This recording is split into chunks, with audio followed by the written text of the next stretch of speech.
Okay, I am back for the rest of Matthew chapter 21, picking up in verse 33. So here is another parable.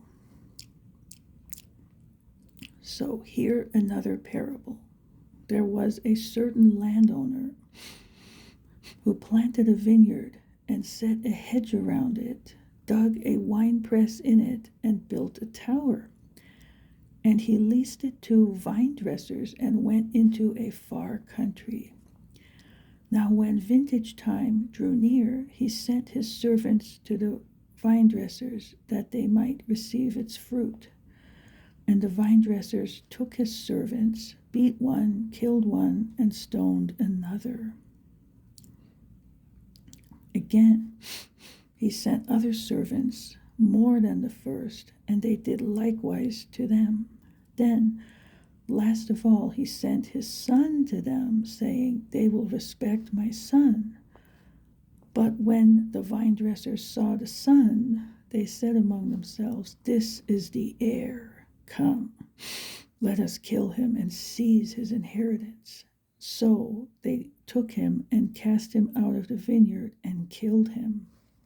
Therefore, when the owner of the vineyard comes, what will he do to those vine dressers? They said to him, "He will destroy those wicked men miserably and lease his vineyard to other vine dressers who will render to him the fruits in their seasons." Okay, so I'll get back to this. It's not interpreted, but the interpretation is clear. And I'm just going to kind of, say it that way. So, okay, so we have a landowner. Now, the landowner is the father, okay? He planted a vineyard, and that was in the land of Israel, okay? He put a hedge around it, so protection, dug a winepress in it, and built a tower. So a tower is like where you watch and you look out from. And the winepress, there was wine that was supposed to come from this, like that would be the fruit that he would get out of it, okay? He leased it to vine dressers, so they were supposed to furnish the fruit of the wine, okay? And went into a far country. So like God is in heaven, the Father, all right.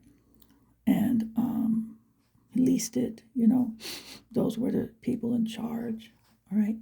Now when vintage time drew near, he sent his servants to the vine dressers that they might receive its fruit.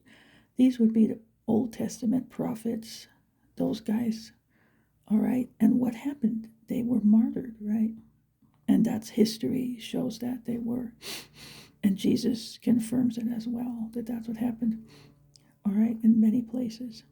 So in the New Testament, throughout it, okay, so even in Revelation, but all right.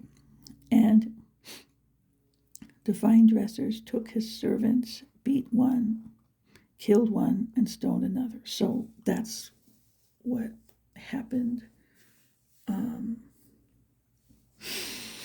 Again, he sent other servants, more than the first, and they did likewise to them. So that's what was happening there. Then last of all, he sent his son to them, saying, "They will respect my son." So Jesus comes on the scene, the son, okay? But when the vine dressers saw the son, they said among themselves, and it says it in many places, it's out of envy, okay? All right, this is the heir. Come, let us kill him and seize his inheritance. So instead of him ruling, they wanted to rule. They wanted all that, okay? Power, the benefits, all that, okay? And all those things. So, okay. So they took him and cast him out of the vineyard and killed him, and that's what happened, okay? And it's interesting to note that the crucifixion was outside of the city gates. So just to mention that goes right along with the details here. All right, therefore, when the owner of the vineyard comes, what will he do to those vine dressers? And then they say all this, and that's exactly what happened. The vineyard was given to others. And today, the keepers of the testimony of salvation, the gospel, the Bible, all of that belongs to Christians, to the church. So there are different elements of this sort of replacement that has taken place, which some don't want to acknowledge, but it nonetheless remains to be the truth. So there, okay. And then here he goes on with this part, and I'll get to that. And again, then they get confused, like they have this all or nothing approach to it, and there is a thing in the end, okay, and that's another thing. And I mentioned that. I did some videos on that when I was over in Romans chapters 9 through 11. So if you're curious about that, go watch those videos. Okay. Now, there's seasons. Okay, Jesus said to them, have you never read in the scriptures, the stone which the builders rejected has become the chief cornerstone. This was the Lord's doing, and it is marvelous in our eyes. So that's that whole reference to the capstone thing. All right. And here it's mentioned, Psalm 118, verses 22 and 23. This is referred to many times. Okay, 43. Therefore I say to you, the kingdom of God will be taken from you and given to a nation bearing the fruits of it. And whoever falls on this stone will be broken, but on whomever it falls, it will grind him to powder. Okay, so again, it's the application of this. And by the way, this judgment thing happened back then. It was about 40 years after the events of Holy Week that fell upon them, and it happened. And the other thing here that's said happened obviously as well, and has been going on throughout the whole church age. So, all right. 45. Now, when the chief priests and Pharisees heard his parables, they perceived that he was speaking of them. But when they sought to lay hands on him, they feared the multitudes because they took him for a prophet. Okay, so like I said, there was this buffer zone here that worked that way for a reason until the time had come. Okay, now we have another parable. Okay, so 22, verse 1. And Jesus answered and spoke to them again by parables and said, the kingdom of heaven is like a certain king who arranged a marriage for his son and sent out his servants to call those who were invited to the wedding. And they were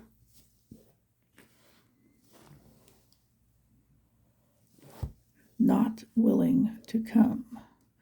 Again, he sent out other servants, saying, tell those who are invited, see, I have prepared my dinner. My oxen and fatted cattle are killed, and all things are ready. Come to the wedding. But they made light of it and went their ways, one to his own farm, another to his business. And the rest seized his servants, treated them spitefully, and killed them. But when the king heard about it, he was furious. And he sent out his armies, destroyed those murderers, and burned up their city. Then he said to his servants, the wedding is ready, but those who were invited were not worthy. Therefore, go into the highways, and as many as you find, invite to the wedding. So those servants went out into the highways and gathered together all whom they found, both bad and good, and the wedding hall was filled with guests. Let me move this. But when the king came in to see the guests, he saw a man there who did not have on a wedding garment. So he said to him, "Friend, how did you come in here without a wedding garment?" And he was speechless. Then the king said to the servants, "Bind him hand and foot, take him away, and cast him into outer darkness. There will be weeping and gnashing of teeth. For many are called, but few are chosen." Okay, so here we have that again, the few are chosen thing. All right. And this is, speaking of the same thing as in 21 in that parable, but there's some other twists to it, obviously, and basically, we all, when we evangelize, go out and invite. It's a call to come to the wedding feast. All right. And this thing about the garment, the wedding garment, how important it is to be clothed and not naked. In the Revelation, the letters to the churches, it makes reference to that kind of thing. So if you need more insight on that, just go read. It's Revelation 2 and 3. Read those chapters and you'll see. Okay. Yeah, and then here, like, the people without that, end up over here. So it's spiritual, it's not an actual earthly event here. Okay, so, and the few are chosen thing. So, yeah, it's very similar to the last one, and that's what happened. So, okay, now, verse 15, then the Pharisees went and plotted how they might entangle him in his talk. And they sent to him their disciples with the Herodians, saying, "Teacher, we know that you are true and teach the way of God in truth, nor do you care about anyone, for you do not regard the person of men. Tell us, therefore, what do you think? Is it lawful to pay taxes to Caesar or not?" Okay, now let me explain here. Some translations have this like, without partiality, like he doesn't show favoritism. He doesn't consider things like, oh, this is a rich person, or this, he donates a lot, or this is a, poor person, or whatever those superficial status things were, whatever you could think of, a powerful person, whatever, a good-looking person, anything, okay? There's no partiality. It's all, everybody's equal, and they're treated likewise, okay? That's what justice is. That's fair. They don't show favoritism. That's partiality, or, like nepotism. Oh, that's a family, it's a relative of that person, so we'll give them a special break. That's corrupt. Okay, so they knew in him was no guile. Okay, that's a word for corruption that way. It was perfectly just, perfectly fair, honest, pure, holy. Everything was righteous. Everybody was treated equally with fairness, and that's it. And they knew that about him, okay? So all that being said, they're still trying to trap him. So, my goodness. This is what I mean, resisting, resisting the Holy Spirit. All right, so then they come with this question, the taxes, okay? But Jesus perceived their wickedness and said, "Why do you test me, you hypocrites? Show me the tax money." So they brought him a denarius, and he said to them, "Whose image and inscription is this?" They said to him, "Caesar's."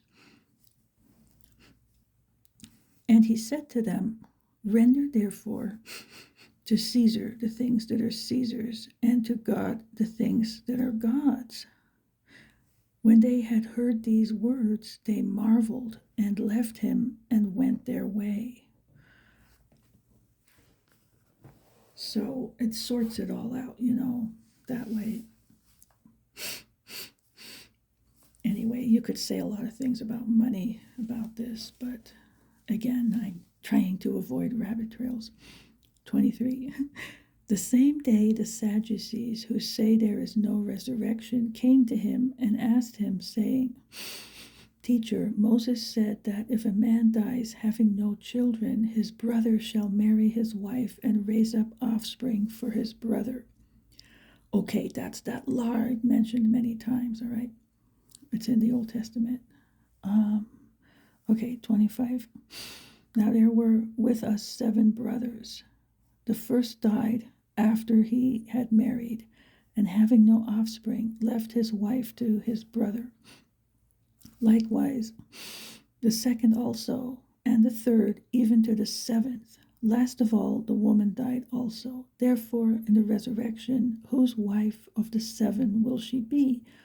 For they all had her. Okay, so we'll get to this in a minute, but let me see. Here is a spot where it says, I know this is in the Old Testament law. I don't see where any, they're not referring to it here. Let me see.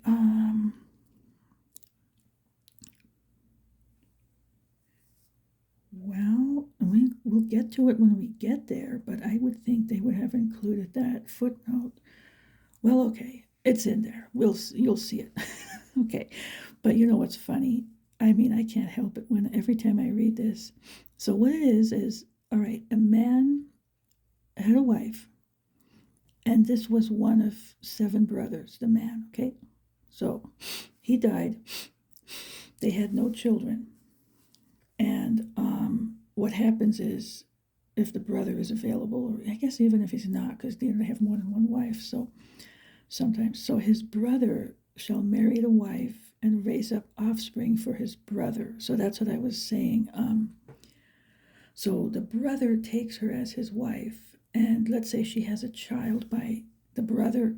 They name it after the older brother, the first one she was married to, who died. Okay, so like legally it's under his name, but the lineage biologically is the brother. So that's what I was saying several times. Okay, and this is in the Old Testament law, that they should do this. Now, there were with us 7 brothers. So again, the 7 brothers. First one is married to her and he dies. The first died after he had married, and having no offspring, left his wife to his brother. Okay, likewise the second and the third, okay, the 4th, 5th, 6th, 7th, and same thing happened in each case. He died, and she was the last one left living. Okay, now, if I were there, my question would have been, what was this woman cooking for dinner? Okay? I can't help but think that every time. It's just, I don't know, I find it that nobody would have asked this by now. Okay, but back to this. Last of all, the woman died also. So they're thinking of it this way, like, therefore in the resurrection, the 7 brothers are there with her alive, who will be married to her, right? Whose wife of the 7 will she be? For they all had her. So there's also a rule, like if she's married to a husband and then they split, and then she is with someone else sexually, and then the original husband is not allowed to take her back as a wife. There's probably some biology too behind that, but I don't know. But anyway, so this could be playing into that, like, then what would happen there, So, I mean, according to that, it would be the 7th brother. But okay, so none of that really is an issue, because here's the answer. So 29, Jesus answered and said to them, wait, let me move this. You are mistaken, not knowing the scriptures nor the power of God. For in the resurrection they neither marry nor are given in marriage, but are like angels of God in heaven. But concerning the resurrection of the dead, you have not read what was spoken to you by God, saying, I am the God of Abraham, the God of Isaac, and the God of Jacob. God is not the God of the dead, but of the living. And when the multitudes heard this, they were astonished at his teaching. Okay, so that's the deal. Yes, there's a resurrection, but the problem is solved because it's not a problem. It's not really a problem because, like, in other words, she won't be married to anyone in the resurrection. And that's something to know about heaven. Like, we won't be married to any spouse we had in an earthly sense. Okay, there is not that kind of marriage or anything like that. So we're all just as the angels. And technically, we're, as the church, we're married to Jesus, to God, in that way. So that's it. That's all that's all I want. You can have all these others. Okay, moving along. 34. But when the Pharisees heard that he had silenced the Sadducees, they gathered together. Then one of them, a lawyer, asked him a question, testing him and saying, Teacher, which is the great commandment in the law? Jesus said to him, You shall love the Lord your God with all your heart, with all your soul, and with all your mind. This is the first and great commandment. And the second is like it. You shall love your neighbor as yourself. On these two commandments hang all the law and the prophets. Okay, so there's that. So, and you could see from this, the Pharisees would be happy with him, the Sadducees not, because the Pharisees believed in the resurrection and the Sadducees didn't. They were like the cessationists today. Anyway, they didn't believe in angels or spirits or life after death. It was that kind of thing. And I heard a joke once, that's why they're called sad, you see? And at least the Pharisees believed in all these things which are true, resurrection and angels and all that. Okay, so there's that. Just to, throw a crumb out now and then. You gotta love my humor, I know. Okay, so here is this question. What is the greatest, basically, what's the greatest law? What's the greatest commandment? And he tells them, and this is what it is. First and foremost, love God with all your being, okay? That's why he has to come first in everything. That's why all this other stuff is in the Bible. That's why I harp on these things all the time, because that's how it needs to be, okay? That's how it is. He's first, okay? So here, you shall love the Lord your God with all your heart, with all your soul, and with all your mind. Okay, so some translations, I think, have spirit or strength, okay? But all of our being, okay, all our soul, all our body, with everything we have, everything we are, okay? And with heart, this involves emotion. Absolutely nothing wrong with feeling emotion, okay? But the Sadducees, the cessationists wouldn't get that, okay? All right, with all your soul, so similar, all your being, okay? And with all your mind. And this is important to mention as well, with all our mind. it's a very important thing to do to, want to have it all ironed out and squared away when it comes to what does the Bible really say? What does this really mean? What are the doctrines we need to know? Okay, how do these things work together? How can I explain this to someone? How does this actually make sense in the overall picture? We need to know that stuff, and that's loving Him with all our mind. Okay, it's very important. It's not that you throw intellect out the window, not at all. You just apply it the right way. So, knowledge is important, but that alone isn't it. Okay, it's a matter of the heart, but it's involved for sure. So, I want to emphasize that. If you don't understand something, if you're confused, just keep seeking, just ask and pray, and the Holy Spirit will guide you. Like it says, He'll lead you into all truth. So you have to seek and ask, and it will happen. And I can confirm that, okay? So, okay, 38. This is the first and greatest commandment. So this is on a higher level than the next one, okay? It's above it, superior. First God, then people, okay? So, and the second is like it. So the first is the greatest. This is the first and greatest commandment, is love God with all your being, okay? That's it. Nothing else is on that level. That's by itself. And on the level under it, the next one right below it is this. And the second is like it. You shall love your neighbor as yourself. Okay? And who's the neighbor? Any human being, okay? It's anyone.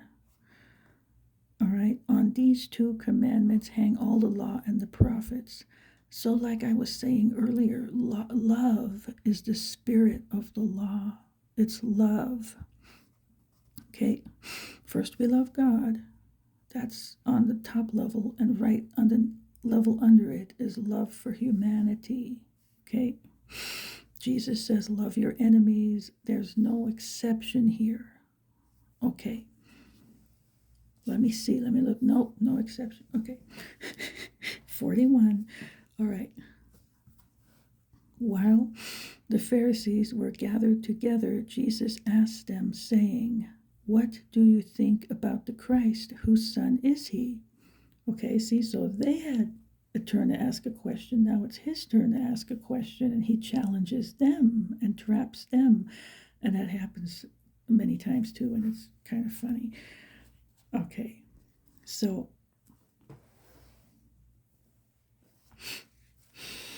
they said to him, the son of David. He said to them, how then does David in the Spirit call him Lord, saying, the Lord said to my Lord, sit at my right hand till I make your enemies your footstool. If David then calls him Lord, how is he his son? And no one was able to answer him a word, nor from that day on did anyone dare question him anymore. Okay, so there's that. Now, again, yes, this is also a term for the Messiah, because they knew he had to come through the line of David, and Jesus did. But so in the genealogy line, it's lower down than David, but he's higher than David.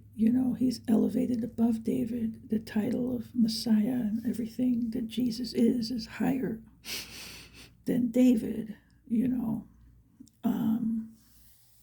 and whatever son in that line it would be, it's still true. So, in other words, it's not just a guy down in the line of genealogy. It's the Messiah is also Lord and the Son of God, and that's in there too. Okay, so, and that's the thing he quotes, the Lord said to my Lord. So David is saying that, you know, the Lord said to my Lord, so the Messiah is his Lord. Okay, so sit at my right hand till I make your enemies your footstool. And that's what goes on. But okay. And then again, if David calls him Lord, how is he his son? Okay, so, and no one was able to answer him a word, nor from that day on did anyone dare question him anymore. Okay, now first I'll quote these things down here.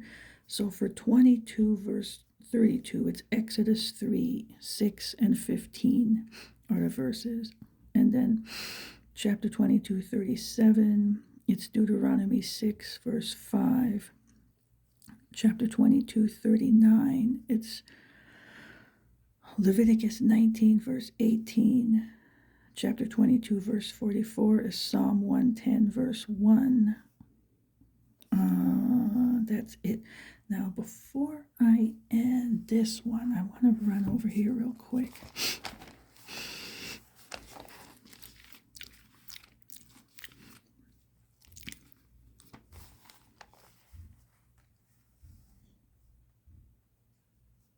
Here, I have to throw this one in just as a bonus, okay?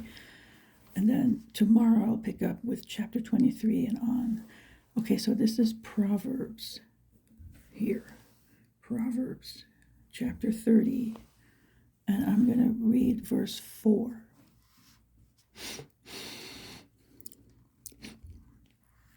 Okay, it says, who has ascended into heaven or descended? Who has gathered the wind in his fists? Who has bound the waters in a garment? Who has established all the ends of the earth?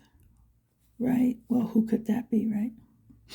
What is his name, and what is his son's name, if you know? So this is clear in the Old Testament. God is both Father and Son. He has a son, the Son of God. What do you know? It's in the Old Testament. You know, he has a son. Okay, what is his name and what is his son's name, if you know? Well, I know, and the name is Jesus, so that's it. But this is interesting. Of course, it's only referring to God, the Creator. Okay, so little picture of what's coming, you know, in the Old Testament when I go through that. But okay, so that's it for today. Tomorrow I'll pick up and do these 23, 24, and 25, and then the next day 26, 27, and 28. All right. Have a blessed rest of your day, and I'll be back tomorrow.